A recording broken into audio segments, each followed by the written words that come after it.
Chère famille de l'UDC, chers et chers UDC de la Suisse romande et également de la Suisse italienne, mala tempora currunt. J'emprunte les mots attribués à Marco Tullio Cicerone pour décrire un peu l'importance de ces prochains défis à relever. Mala tempora currunt. Cette citation de Marcus Tullius Cicero décrit la situation de nous, les Suisses, actuellement. Il est vrai que ce sont des mauvais temps, mais en fait, le pire est à venir si on n'agit pas avec détermination maintenant. Aujourd'hui, il faut lutter contre la pandémie du coronavirus et demain, il faut encore lutter ensemble contre l'absurde et coûteuse loi sur le CO2 et après-demain, il faudra défendre notre souveraineté contre les intentions et le rattachement à une Union européenne arrogante. Mais avant de parler de ces défis, je voudrais voir un peu qu'est-ce qui se passe dans les cantons. Dans différents cantons, on a eu des élections en 2020. Et comme déjà lors des élections nationales, on a une fois de plus assisté à une vague verte. Les Verts et les Verts libéraux sont actuellement en vogue.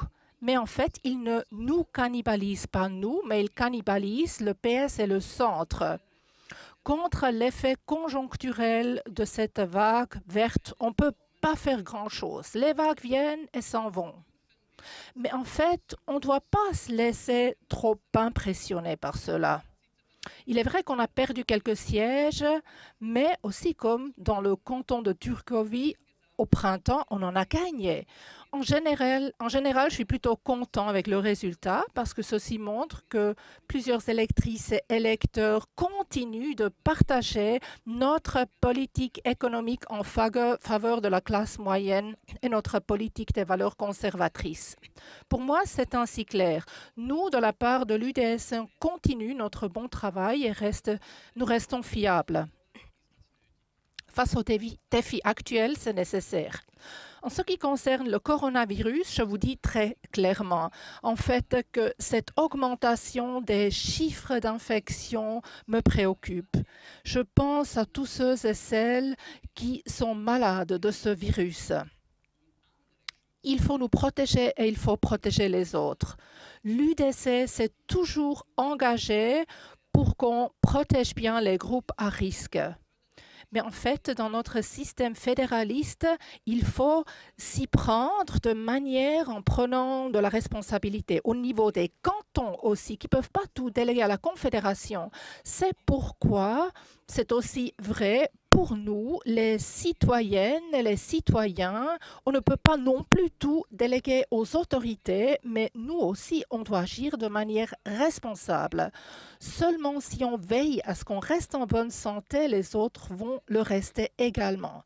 Parce que, en fin de compte, notre comportement décide du fait si on aura, oui ou non, à nouveau un confinement qui va influencer et même détruire beaucoup de places de travail et le revenu des milliers de personnes. Il ne faut pas permettre que le remède soit plus nocif que la maladie. En langage clair, il faut apprendre à vivre avec ce virus jusqu'à ce qu'on ait un vaccin efficace. En revanche, on ne veut certainement pas vivre avec plus d'impôts, de redevances et d'interdictions comme le prévoit la loi sur le CO2 de la gauche écologiste. C'est pourquoi l'UDC suisse soutient le référendum contre cette loi complètement ratée. La gauche écologiste prétend que la Suisse n'aurait rien fait en ce qui concerne la protection du climat, mais en fait, tout au contraire, nous sommes exemplaires en comparaison internationale. La Suisse a réduit ses émissions de gaz à effet de serre par habitant de 20% durant les 10 dernières années.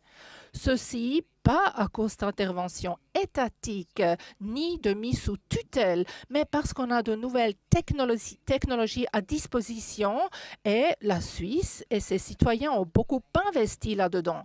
La loi sur le CO2 de la gauche écologiste, en fait, sous le couvert d'une protection climatique, veut juste redistribuer à pleine main et pour ainsi faire solliciter la classe moyenne. La loi sur le CO2 coûte à la collectivité dans l'économie dans ces années à venir 30 à 40 milliards de francs, même s'il est prouvé que l'effet d'incitation de la taxe sur le CO2 qui existe déjà, c'est presque zéro. Et le prix de l'essence ou du diesel augmentera de 12 centimes. La taxe sur le CO2 sera doublée et il y aura de la redevance sur les billets d'avion jusqu'à 120 francs par vol.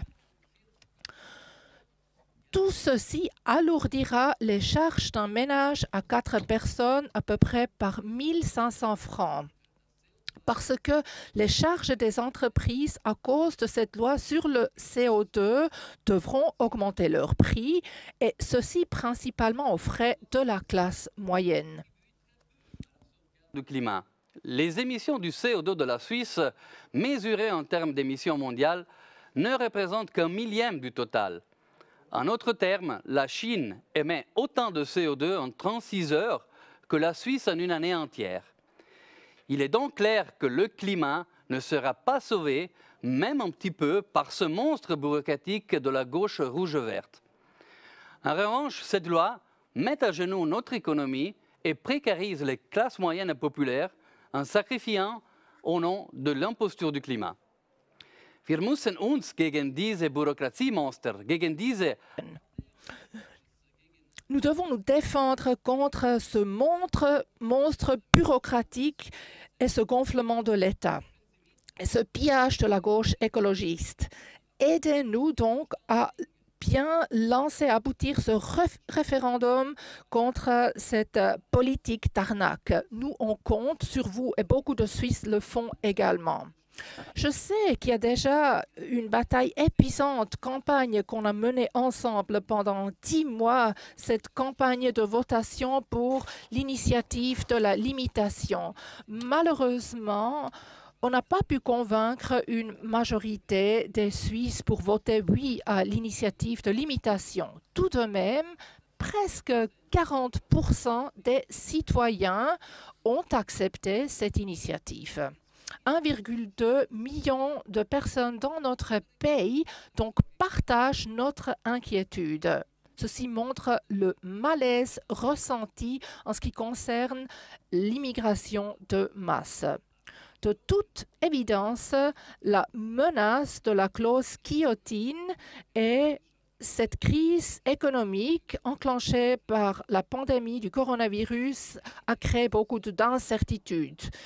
Et on voit une conclusion semblable dans l'analyse des résultats de l'Institut GFS. Je suis convaincue que l'opinion publique connaîtra un revirement après la crise du coronavirus parce que les problèmes et les répercussions négatives aussi de cette immigration de masse resteront parce qu'en réalité, tous les pays dans l'Union européenne vont plutôt mal. Donc l'immigration augmentera parce que la Suisse est en meilleure position que la plupart des autres pays. C'est pourquoi nous, côté de l'UDC, on continuera à lutter contre cette immigration démesurée.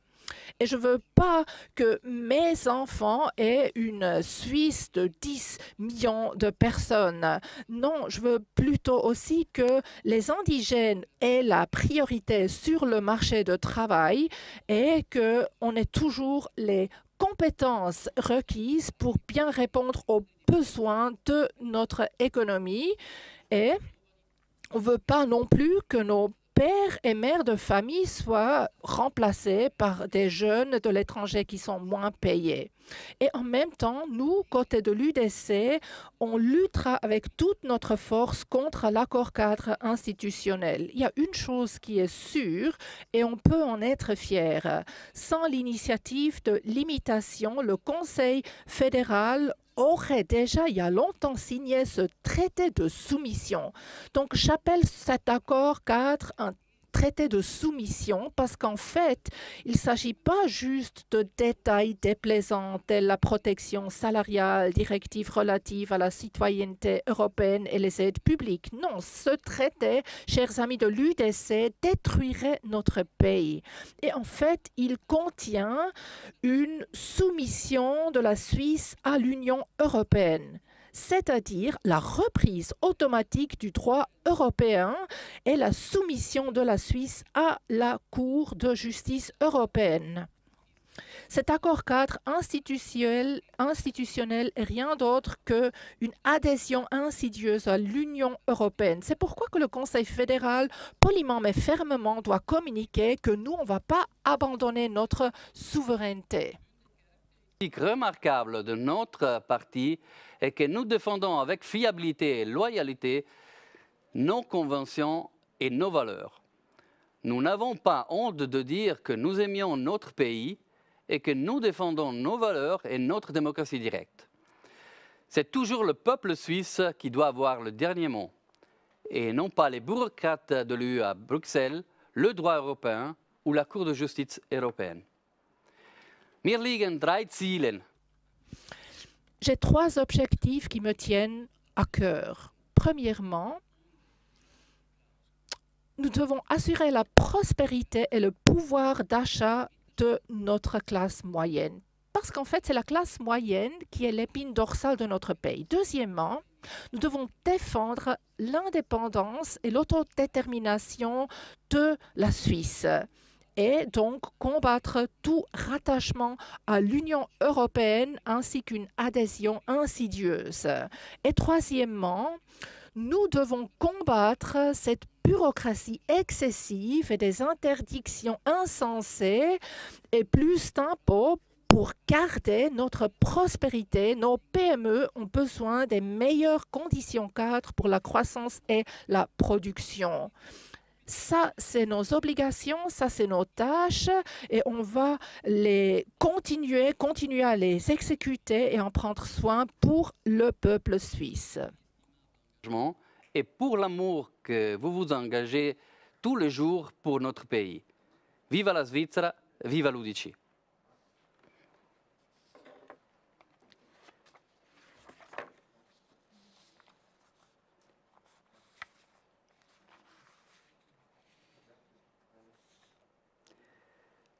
Et maintenant, chers délégués, je me réjouis beaucoup de passer la parole à notre conseiller fédéral, Uli Maurer. Merci beaucoup, cher Uli, pour également ton engagement pour notre pays. Nous nous réjouissons d'avoir un représentant aussi compétent, aussi engagé dans notre gouvernement fédéral. Merci beaucoup. Uli, tu as la parole.